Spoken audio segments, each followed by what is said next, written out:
आप सभी साथियों को संजीव शर्मा का प्रणाम। आप देख रहे हैं प्रेरणा सूची में दिए गए लर्निंग आउटकम से जुड़ा हुआ कार्यक्रम, जिसमें प्रतिदिन हम किसी एक गतिविधि के बारे में बात करते हैं। आज हम बात करने वाले हैं कक्षा 5 के हिंदी विषय के एलो कोड H511 के बारे में, जिसका विषय है पढ़ करके समझना, अर्थात छात्र प्रकरण को अपनी तरह से समझ पाते हैं। आइए देखते हैं इसके लिए हम किस प्रकार की गतिविधि कर सकते हैं। यहाँ दी गई गतिविधि एक उदाहरण मात्र है। शिक्षक ऐसी ही अन्य गतिविधियां अपने शिक्षण योजनाओं में कर सकते हैं। आज की गतिविधि के लिए आप छात्रों को पहले कोई एक कहानी सुनाएं। कहानी मनोरंजक हो और छात्रों को अच्छी लगने वाली होनी चाहिए, अर्थात छात्रों से जुड़ी हुई हो।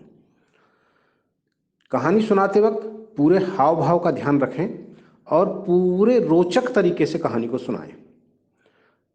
और अब छात्रों को निर्देश दें। बच्चों, आपने अभी जो कहानी सुनी है, उस कहानी में से कम कोई एक शब्द आपको बताना है, परंतु ध्यान रहे कोई भी छात्र शब्दों को दोहराएगा नहीं। अर्थात एक छात्र द्वारा जो शब्द बता दिया गया है, दूसरे छात्र द्वारा उस शब्द को रिपीट नहीं किया जाएगा।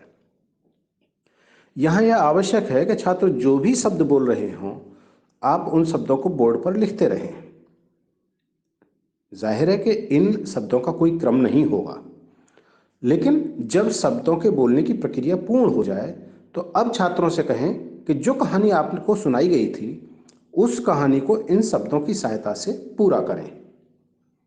एक एक करके छात्रों से कहें कि कम से कम एक वाक्य एक छात्र अवश्य बोले। वो जो बोल रहे हैं उसको बोर्ड पर लिखते रहें। प्रस्तुति का क्रम इस प्रकार से हो कि सभी छात्रों को अवसर मिल सकेंगे। जब कहानी बनेगी तो यह कहानी उचित नहीं होगी। हर बार छात्रों से उसको सही करने के लिए पूछें। आप देखेंगे कि धीरे धीरे छात्रों की समझ बन पा रही है।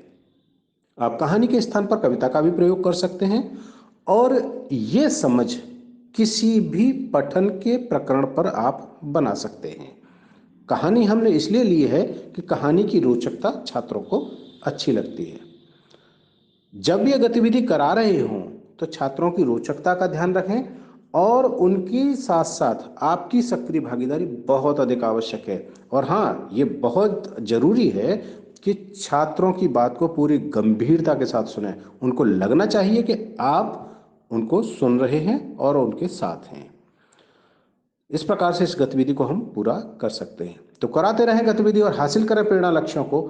हम बनाएंगे प्रेरक प्रदेश उत्तर प्रदेश।